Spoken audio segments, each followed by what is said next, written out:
Durante más de 40 años, la segunda planta de Graceland ha permanecido cerrada. Sin fotos, sin visitas, sin excepciones. Un lugar congelado en el tiempo, intacto, invisible del que no se hablaba. Hasta ahora, la nieta de Elvis Presley, Riley Keough, rompe por fin el silencio, y lo que revela es más sorprendente de lo que nadie imaginaba. Habitaciones ocultas, cartas selladas, grabaciones secretas, verdades emocionales que el mundo nunca ha oído. Estábamos muy unidos, dice, así que participé en muchas de las cosas privadas de Graceland desde el principio. Pero, ¿podría ser cierto? ¿Existe un túnel bajo la mansión? ¿Dejó Elvis música inédita, encerrada durante décadas? ¿Y por qué una habitación ha permanecido exactamente como estaba el día de su muerte? Intacta, casi sagrada. Esto es algo más que una visita guiada por una casa. Es un viaje al corazón de una leyenda. Graceland no es solo una mansión, es un misterio. Durante más de 4 décadas, todo el piso de arriba ha permanecido sellado como una cápsula del tiempo. Incluso los fans más devotos de Elvis, sus amigos más íntimos. Su personal, a ninguno se le permitió entrar. Ahora, por primera vez, habla a alguien que ha estado detrás de esas puertas cerradas. Riley Keough, actriz, productora y nieta mayor de Elvis Presley, va desvelando las capas del mito y la memoria para revelar lo que realmente hay más allá de esa cuerda de terciopelo. ¿Qué escondía Elvis allí arriba? ¿Por qué se mantuvo en secreto esta zona durante tanto tiempo? ¿Y qué descubrió Riley? ¿Que lo cambia todo? Para entender por qué importan estas revelaciones, tenemos que volver atrás, no a la música, no a la fama, sino a una casa, Graceland. Antes de ser un santuario, fue un hogar y, como cualquier hogar, guardaba sus secretos más profundos en el piso de arriba. Comenzó siendo una casa de estilo colonial relativamente modesta, construida en 1939 por el propietario de una imprenta de Memphis, S.E. Tove. La casa estaba situada en un tranquilo terreno de lo que entonces era el campo, apacible, tranquilo y rodeado de campos. Tenía solo 10 habitaciones y su diseño era elegante, pero no extravagante, con limpias columnas blancas, ventanas arqueadas y un digno porche delantero. En 1957, Elvis Presley, de 22 años, acababa de alcanzar la cima del estrellato. Estaba inquieto, le seguían constantemente y necesitaba un lugar donde retirarse del caos de la fama. Ese año, compró Graceland por $102,500, ajustándose a la cuota inicial de $12,500 que se suele citar. No fue el tamaño o la grandeza lo que le llamó la atención. Era la intimidad, pero eso no duraría. Elvis comenzó inmediatamente a transformar la casa en algo mucho más que un retiro. Durante las 2 décadas siguientes, Graceland se convertiría en una extensión física de su identidad, ruidosa, colorida, impredecible y profundamente personal. Una de las adiciones más famosas llegó a finales de los 60. Una sala que con el tiempo se convertiría en casi tan legendaria como el propio Elvis, la habitación de la jungla, cubierta de moqueta verde, incluso en el techo, y llena de muebles de madera tallada y decoración exótica. No era una sala de estar corriente. Parecía más un salón temático de la selva tropical que parte de una finca sureña. La habitación hacía las veces de estudio de grabación, donde Elvis grabó algunos de sus últimos temas, incluido Moody Blue. Era extraño, malhumorado y íntimo, como él. También está el Jardín de la Meditación, situado justo detrás de la casa, diseñado en 1964. Esta tranquila zona de piedra se convertiría más tarde en la tumba de Elvis, junto con las de sus padres, su abuela y, finalmente, su hija, Lisa Marie Presley. Fans de todo el mundo visitan este lugar en silencio, a menudo dejando flores, notas y recuerdos personales. Es uno de los pocos lugares donde la excitación del fandom de Elvis se convierte en algo tranquilo y reflexivo. Desde su apertura al público en 1982, Graceland ha recibido a más de 20 millones de visitantes. No es solo una parada para turistas, es un destino para peregrinos. Fans de todos los continentes cruzan esas puertas con la esperanza de sentirse más cerca de un hombre que transformó la música y la cultura pop para siempre. Graceland es la segunda casa más visitada de Estados Unidos, solo por detrás de la Casa Blanca. Pero aunque la finca incluye un recorrido tras otro por salas de música, premios, monos y coches de época, hay una parte que nadie ha podido ver nunca. El piso de arriba no solo está cerrado al público, está cerrado, conservado, intacto desde el día de la muerte de Elvis en 1977. Este es el misterio que sigue atormentando a fans e historiadores por igual. ¿Qué hay en el piso de arriba? ¿Por qué está tan protegido? Y, lo que es más importante, ¿qué historias se ocultan en esas habitaciones? Durante años, solo se ha permitido el paso por esa escalera a un minúsculo grupo de personas, familiares, empleados y amigos íntimos. No es porque haya algo escandaloso o inquietante ahí arriba, es porque, para la familia Presley, ese espacio es sagrado. El dormitorio donde durmió Elvis, el cuarto de baño donde murió, el armario donde aún cuelgan sus monos. El tiempo se ha detenido en la segunda planta. Riley Keough creció rodeada de historias sobre Graceland, como hija de Lisa Marie Presley y nieta de Elvis. Su relación con la casa no es solo histórica, sino profundamente personal. Y, por primera vez, ofrece destellos de lo que esas habitaciones significaron para ella. Y más importante, para él. El piso de arriba es donde Elvis se escondió del mundo. Donde leía, escribía, se afligía, creaba y desentrañaba. En una casa conocida por su espectáculo, este piso está en silencio.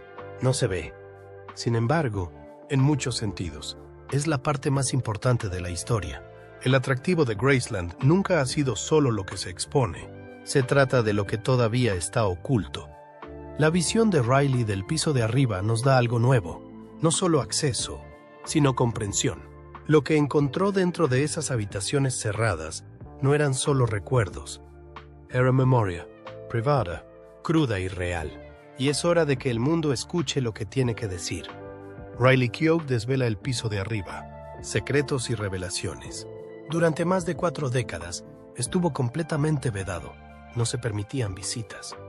No hay imágenes de video, ni fotografías.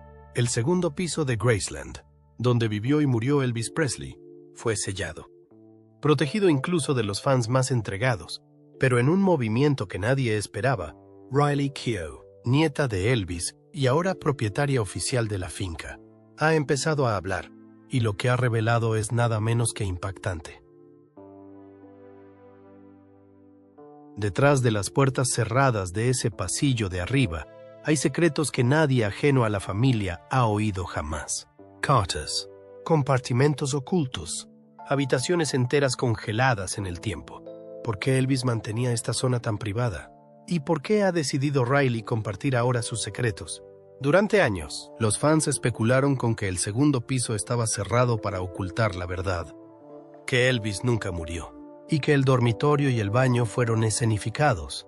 Algunos incluso afirmaron que la familia Presley estaba vigilando la escena de la muerte de un doble. Y que Elvis escapó a Sudamérica. Pero Riley desmiente todo eso. Confirma que las habitaciones de arriba se conservan exactamente como estaban el día de la muerte de Elvis. No porque haya algo que ocultar, sino porque hay demasiado que sentir. Como ella dice, es como si nunca se hubiera ido. Todo sigue ahí. Su ropa, sus discos, los libros junto a su cama. Puedes oler su colonia. Puedes sentirlo en las paredes. La segunda planta lleva cerrada desde el 16 de agosto de 1977, el día que murió Elvis. No fue una decisión de los conservadores del museo ni de los encargados de las visitas. Fue una orden familiar. Vernon Presley, el padre de Elvis, se aseguró personalmente de que el nivel superior permaneciera sellado. No como un truco publicitario, sino como un santuario privado. Las habitaciones no han sido limpiadas, remodeladas o modernizadas. Incluso el reloj encima de la cama de Elvis está atascado, a la misma hora que marcaba, cuando llegaron los paramédicos. Riley, que pasó gran parte de su infancia visitando Graceland, recuerda cómo subía a hurtadillas mientras el público recorría los pasillos inferiores. A ella y a sus primos les dijeron que no tocaran nada, pero observaron, en silencio, empapándose de un mundo congelado en el tiempo.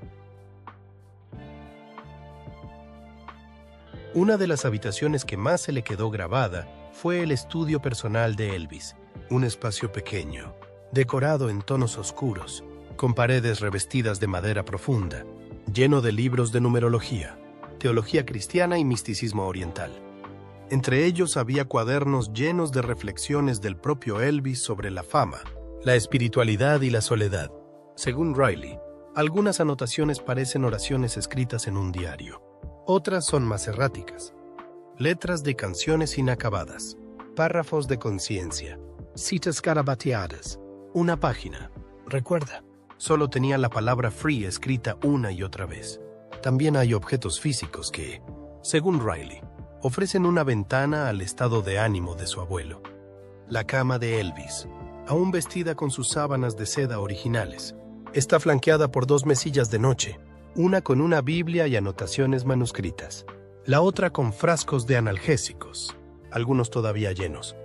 Escondida debajo de la cama, Riley encontró una caja de zapatos con la etiqueta dentro, cartas sin enviar. Una de ellas estaba dirigida a Lisa Marie, otra simplemente decía: estos artículos, Admire Riley, son demasiado personales para hacerlos públicos, pero reconoce que existen y que han cambiado la forma en que ve a su abuelo. En el cuarto de baño contiguo, donde falleció Elvis, casi todo permanece intacto. Riley se niega a hablar en detalle de la habitación por respeto, pero confirma que nunca ha sido alterada. Ni siquiera se han cambiado las toallas. La habitación está sellada con la misma reverencia que un mausoleo. Para la familia Presley, esto no era solo un lugar de tragedia. Era un espacio profundamente privado, donde Elvis solía encerrarse lejos de las presiones del mundo exterior. Riley dice que pasaba horas allí leyendo, meditando y, a veces, simplemente sentado en silencio. El baño, como el dormitorio, era un refugio. Otro espacio del que habló Riley, nunca mencionado en la literatura oficial de Graceland, es lo que ella llama la habitación tranquila, una pequeña zona escondida al final del pasillo de arriba que Elvis había diseñado como espacio de meditación. Con poca luz, cojines en el suelo y el suave zumbido de una vieja máquina de sonido. Esta habitación era donde Elvis iba a rezar, reflexionar o evadirse. No hay fotos de él, ni cuentas de fans. Y hasta que Riley lo mencionó, nadie sabía siquiera que existía. Ella cree que es una de las partes más honestas de quién era él, un hombre en constante búsqueda de paz en un mundo que no dejaba de mirarle. Entonces, ¿por qué ha decidido hablar de ello ahora? Riley dice que durante años, los de arriba guardaron silencio por necesidad. Su madre, Lisa Marie, tenía una relación protectora con esa parte de la casa. Era demasiado doloroso, demasiado sagrado, demasiado sin resolver. Pero tras el fallecimiento de Lisa Marie, Riley se encontró en un nuevo papel, como propietaria de Graceland y como portavoz de un legado familiar. Sintió que había llegado el momento de compartir las partes de la historia que nunca se habían contado, no para dar espectáculo, sino para comprender, no para explotar, sino para conectar. Aún así, Riley tiene claro que el piso de arriba permanecerá cerrado al público. Estas historias, estas revelaciones, pretenden ofrecer a los fans una conexión emocional más profunda con Elvis, no un acceso físico a las habitaciones. Algunos espacios están destinados a permanecer personales, dijo, pero eso no significa que tengan que permanecer secretos. ¿Sigue vivo Elvis? La teoría más duradera de la cultura pop. ¿Podría Elvis Presley haber fingido su propia muerte y escapado por un túnel enterrado bajo Graceland? Parece sacado de una novela de suspense, pero a día de hoy, miles de fans creen que no solo es posible, sino que ocurrió. Lo que alimenta esta teoría no es solo la devoción ciega o las tonterías de los tabloides, sino los detalles inusuales que rodean sus últimos días, su necesidad de privacidad extrema y el propio diseño de Graceland, que algunos dicen que incluye un pasadizo subterráneo oculto construido específicamente para que desapareciera cuando lo necesitara. ¿Utilizó Elvis Presley un túnel secreto para escapar de Graceland? Muchos creen que sí, porque era muy famoso. El rumor del túnel circula desde hace décadas. Según algunos antiguos empleados de Graceland y relatos no verificados de visitantes, se dice que hay un pasadizo oculto que conduce de la casa principal a la parte trasera de la propiedad, o incluso más allá. Una teoría popular afirma que se extiende por debajo del jardín de meditación y conduce a una salida no señalizada en una zona boscosa detrás de la finca. Según a quien se pregunte, se trataba de una protección de la intimidad para que Elvis pudiera evitar a los paparazzi o de una vía de escape de emergencia en caso de que decidiera desaparecer para siempre. Quienes apoyan esta teoría señalan la creciente paranoia de Elvis en los años 70. Hizo barrer los micrófonos en busca de insectos. Dejó de actuar con regularidad. Empezó a alejarse de las apariciones públicas e incluso dentro de Graceland. Rara vez salía del segundo piso. No era solo un comportamiento solitario, era un retraimiento total. Para los creyentes, esta retirada fue el preludio de un plan. ¿Y qué hay del túnel en sí? ¿Hay alguna prueba de que exista? Los planos oficiales de Graceland que están a disposición del público no mencionan dicho túnel, pero estos documentos están incompletos por diseño. Tampoco se muestra el segundo piso de Graceland, y sabemos que esa zona existe. Algunos antiguos empleados han negado rotundamente el túnel. Otros han dicho, crípticamente, que hay cosas que ni siquiera se muestran a los empleados.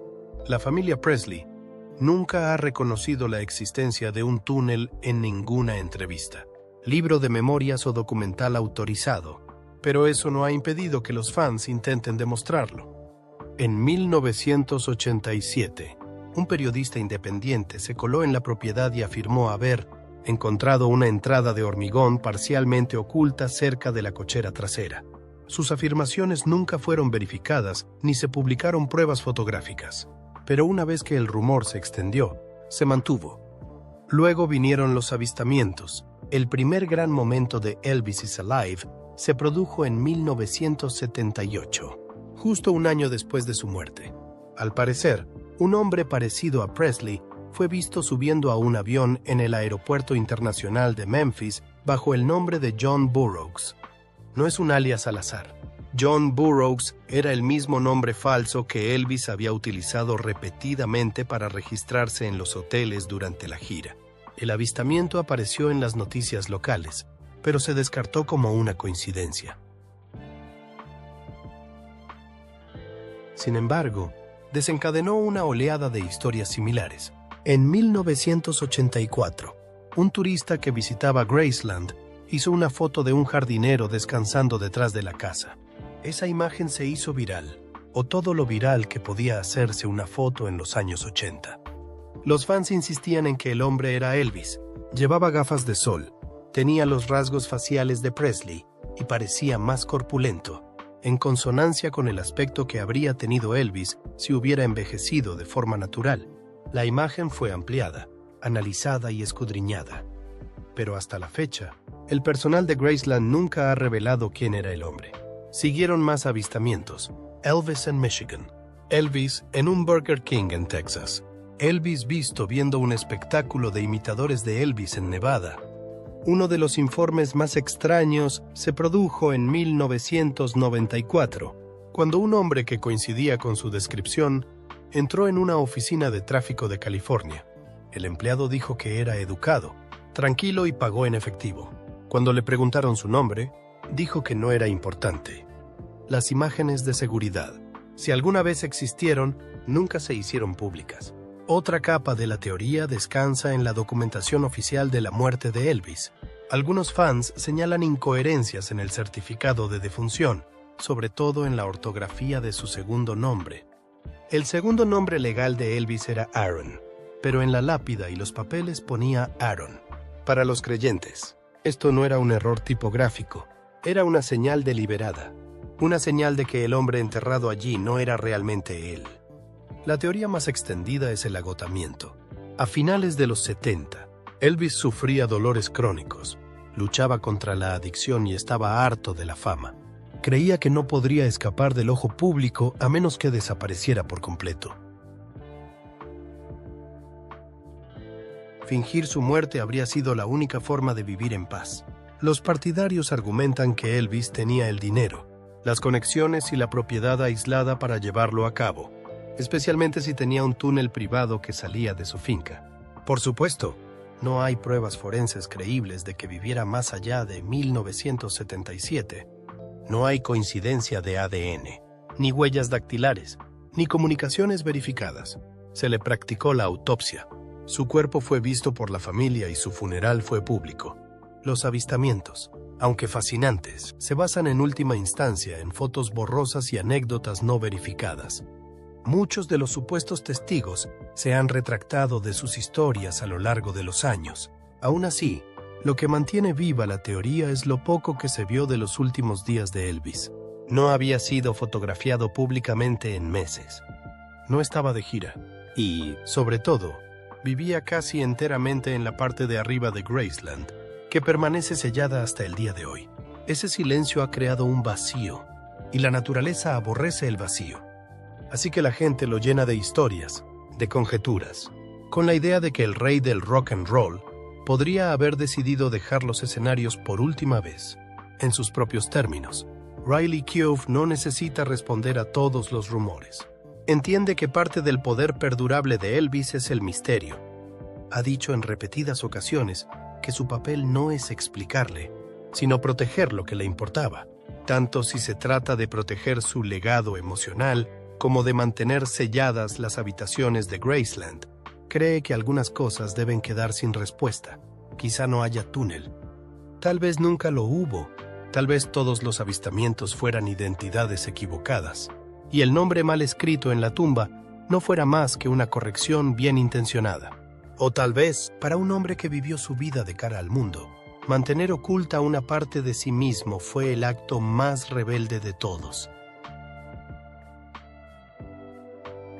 Heredar el reino de Graceland. ¿Y si el árbol genealógico de la familia Presley no está completo? Durante años han circulado rumores de que Elvis Presley tuvo hijos más allá de Lisa Marie, hijos cuyas identidades se ocultaron o negaron.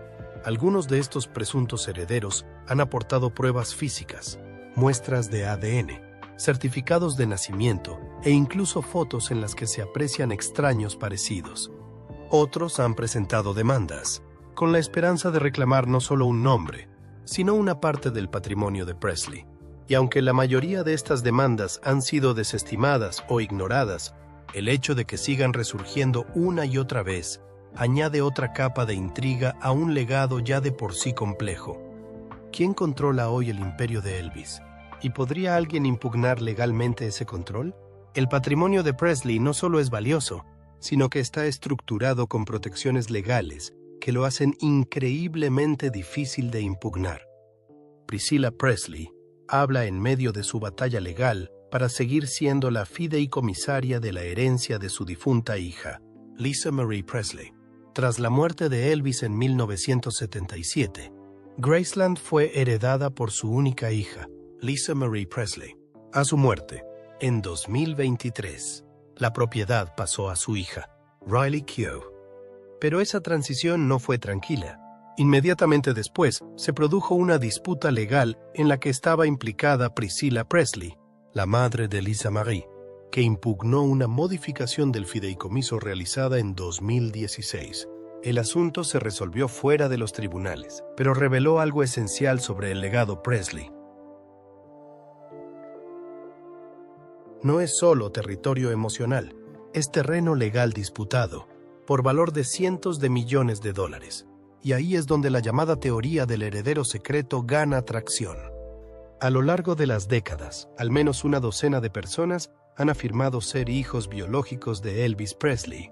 La mayoría de estas afirmaciones han aparecido en la prensa sensacionalista, pero unas pocas llegaron a los tribunales. Un hombre, que afirmaba ser hijo de Elvis, intentó obtener una orden judicial para exhumar el cuerpo del rey y someterlo a pruebas de ADN. La solicitud fue denegada. Otra supuesta hija presentó una muestra de cabello, supuestamente extraída de un mechón de pelo de Elvis subastado, en un intento de demostrar la paternidad. La sucesión Presley desestimó las pruebas por considerarlas poco fiables y declinó hacer más comentarios. El patrimonio cuenta con un mecanismo jurídico conocido como Elvis Presley Trust, que no solo se ocupa de las finanzas y la gestión de la propiedad, sino que también gestiona las licencias de imagen y los derechos de propiedad intelectual. Para obtener el reconocimiento legal y los derechos de sucesión, cualquier presunto heredero de Presley tendría que demostrar, más allá de toda duda razonable, su vínculo biológico con Elvis mediante ADN verificable y una cadena de custodia reconocida. Eso no es fácil y, en muchos casos, el ADN utilizado para respaldar estas afirmaciones procede de fuentes dudosas, recuerdos de fans, efectos personales no verificados o muestras de terceros no manipuladas en condiciones controladas. En términos jurídicos, la mayoría de estas reclamaciones se desmoronan antes de llegar a una resolución judicial. Aún así, los rumores persisten.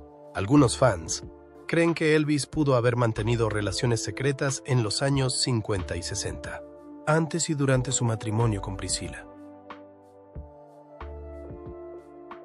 Algunos nombres se repiten en foros de conspiración y archivos de prensa sensacionalista, en su mayoría relacionados con mujeres que afirman haber recibido llamadas privadas, dinero por su silencio o cartas confidenciales de Elvis años después de su apogeo. No existe confirmación pública de tales relaciones por parte de la familia Presley o de confidentes cercanos. Riley Keough nunca se ha referido directamente a ninguno de estos supuestos hermanos. Tampoco Lisa Marie. Su silencio no ha hecho más que alimentar las especulaciones. ¿Se trata de una estrategia legal para evitar dar credibilidad a afirmaciones falsas? ¿O existe la posibilidad, por pequeña que sea, de que algo se esté manteniendo en privado por motivos personales? Eso sigue sin respuesta. Lo que está claro es esto. Riley Keough es ahora el rostro de Graceland. Con solo 34 años, ha heredado no solo la tierra y el legado, sino también un imperio. Un imperio sujeto a contratos, derechos de propiedad, acuerdos de licencia y una intensa expectación pública. Su relación con ella no es pasiva. Participa en las decisiones grandes y pequeñas. Se reúne con archiveros, especialistas en conservación y directores de empresas. Da el visto bueno final a las nuevas exposiciones. Incluso trabaja en iniciativas de conservación digital para garantizar que los materiales de la vida de Elvis, notas manuscritas, grabaciones originales, fotografías inéditas, se escanean y almacenan con los metadatos adecuados y con integridad archivística. Pero más allá del aspecto operativo, Riley ha asumido una responsabilidad más profunda: controlar la narrativa. No es fácil.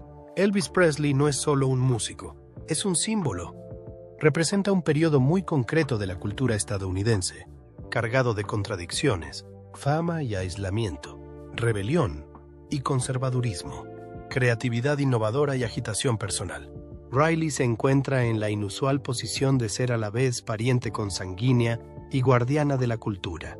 Es la responsable de humanizar a alguien a quien el mundo sigue considerando un icono más grande que la vida. Se trata de caminar por la cuerda floja, y hasta ahora lo ha hecho con cuidado. Ella ha dicho públicamente que ve Graceland como un espacio de vida, no un museo. El espectáculo allí, así que creo que algunos de sus recuerdos más alegres estaban allí. Estaban en Graceland. No se trata de congelarlo en el tiempo. Se trata de asegurarse de que se le entiende. Por eso apoya nuevas asociaciones educativas con escuelas y universidades, iniciativas que vayan más allá de las visitas y se conviertan en becas. Quiere que se estudie a Elvis, no solo como una celebridad, sino como un caso de estudio sobre la fama, la raza, la innovación musical y la identidad cultural. También está ampliando la huella digital de Graceland, no con réplicas de realidad virtual o contenidos llamativos, sino con medios de comunicación seleccionados. Entre bastidores, su equipo está digitalizando las letras manuscritas, las listas de canciones y las cartas de Elvis, utilizando escáneres de alta resolución y etiquetado de metadatos basado en IA. Se espera que estos archivos se utilicen en futuras exposiciones e investigaciones académicas. No está vendiendo su historia, la está estructurando. En este papel, Riley también protege las partes de la historia que no deben ser públicas. Se ha negado a abrir la segunda planta de Graceland a turistas o cámaras. Se ha negado a filmar en espacios privados de la familia y no ha mostrado ningún interés en monetizar a Elvis a través de la telerrealidad o de dramatizaciones ficticias. Para ella, se trata de honrar no solo a la leyenda, sino a la persona. Eso incluye respetar las partes de su vida que fueron turbias, poco favorecedoras o simplemente dolorosas. Si hay un heredero secreto por ahí, alguien con una conexión legítima con la línea de sangre Presley, Riley probablemente será el que decida lo que sucede a continuación. Ni un juez, ni un periodista, ni un post viral en las redes sociales. Y eso puede ser lo que más inquieta a la gente. Ahora ella controla la historia. El capítulo final, o el siguiente, pasa por ella. Las grabaciones perdidas. ¿Hay álbumes inéditos de Elvis escondidos en Graceland? ¿Podría Elvis Presley haber dejado canciones que nadie ha oído nunca? Durante décadas han circulado rumores sobre grabaciones inéditas que Elvis hizo en los últimos años de su vida, escondidas en Graceland, posiblemente incluso dentro de las habitaciones selladas del piso de arriba. Sabemos que Elvis siguió grabando música en privado, incluso cuando ya se había retirado casi por completo de la vida pública. Sus últimas sesiones de estudio conocidas tuvieron lugar en el propio Graceland, en la Jungle Room, en febrero y octubre de 1976. Estas grabaciones fueron crudas, emotivas y, en algunos casos, profundamente experimentales. Incluían temas como Way Down, Moody Blue y versiones de viejas canciones gospel favoritas. RCA publicó parte de este material después de su muerte, pero según ingenieros de sonido y músicos de sesión, no todo. Varias canciones quedaron incompletas o se archivaron por completo debido al empeoramiento de la salud de Elvis. Los contrabandistas han complicado aún más esta historia. A lo largo de los años, han aparecido docenas de supuestas canciones perdidas de Elvis en ediciones clandestinas de casetes y vinilos. Algunas contienen claras tomas falsas o versiones alternativas de canciones conocidas. Otros incluyen voces que suenan como las de Elvis, pero que en realidad podrían ser de imitadores o manipulaciones de estudio mejoradas artificialmente.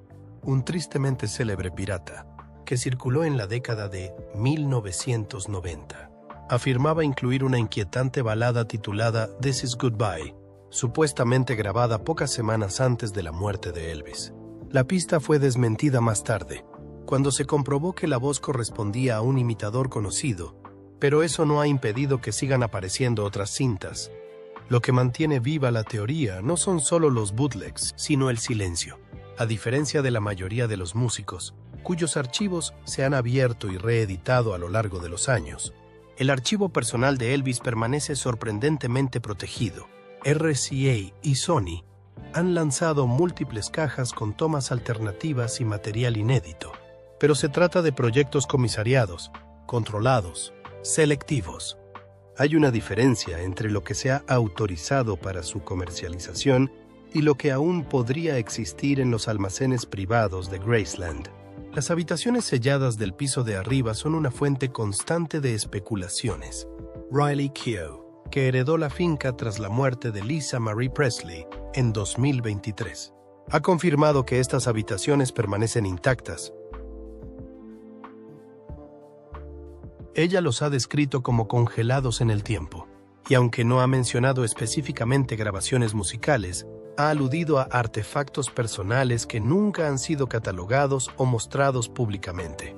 Ella tenía como una cosa en la que se sentía conectada a... Ella era muy intuitiva. Los archiveros que trabajan con Graceland han dicho lo mismo, que el contenido completo de ciertas zonas de almacenamiento, especialmente en el dormitorio y el estudio de Elvis, aún no se ha archivado digitalmente. Esto incluye documentos, libros, cintas y material inédito. Un antiguo empleado de la finca afirmó anónimamente en un foro de fans que se encontró un reproductor de cintas de carrete en el estudio de Elvis, junto con una pequeña pila de cintas sin etiquetar. No hay confirmación oficial, pero la historia ha cobrado fuerza porque concuerda con los hechos conocidos. Elvis se grababa a menudo cantando casualmente en casa, a veces para repasar su voz, otras para compartir borradores con colaboradores cercanos. Estas cintas no siempre estaban destinadas a ser publicadas. Eran personales y quizás profundamente privadas. Incluso el antiguo productor de Elvis, Felton Jarvis, dijo una vez que Presley grabó mucho más de lo que RCA llegó a publicar. Habló de cintas grabadas a altas horas de la noche y de sesiones de piano en bruto que se mantuvieron fuera del radar de la discográfica